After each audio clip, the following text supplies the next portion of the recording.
Okay, so a heel elevated goblet squat. Now what we mean by that is basically the weight today is going to be at the front and our heels are going to be elevated on two small plates. Now what I really like about the goblet squat is I'm very hip dominant when I perform my squat exercises. Now the heel elevated goblet squat allows me to shift the focus onto the quadriceps, and it also allows me to bring in a little bit more anterior core emphasis because you're forced to activate the abdominals because the weight's at the front.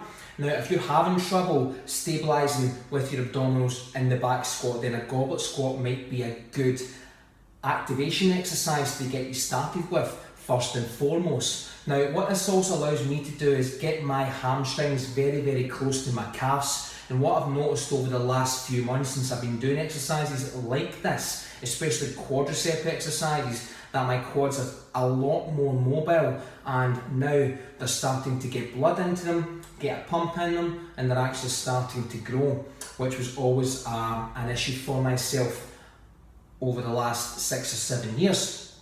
So let's get the exercise started. Now what we're going to do is we're going to grab a dumbbell and I'm going to hold the dumbbell at the front. Now if you see me from the side here, if I pull in the abs, the abdominals are called extensor muscles, and they're basically, one of the functions is to maintain an upright position during exercises. Now also when I bring the dumbbell up to the front, we're getting a little bit of bicep and forearm work, and we're also using the lat muscles to stabilise the shoulder joint and the dumbbell as well.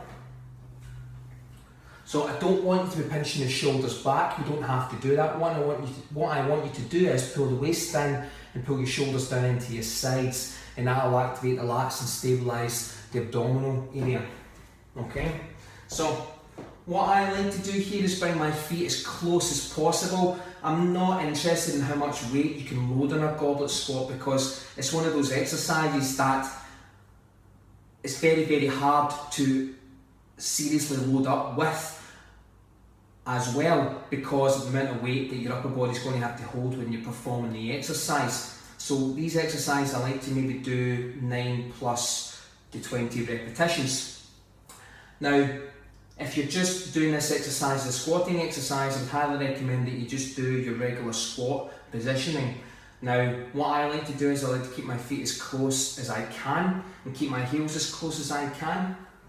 Now the focus here, it doesn't really matter how far the knees shift forward, providing that your full foot is constantly on the plates and on the actual floor. Now when I bring the dumbbell up, I'm going to keep the waist in nice and tight. Now I'm going to move from the hips and knees simultaneously, and what you can see is I'm pushing my knees out slightly as I go down. Now when I get to that bottom position, I'm contracting my calves and hamstrings as hard as possible. Come up. Push your hips through and squeeze the quads as hard as you can. Same thing, hips go back, knees shift forward and out. You get a slight external rotation at the leg bone, and up you go.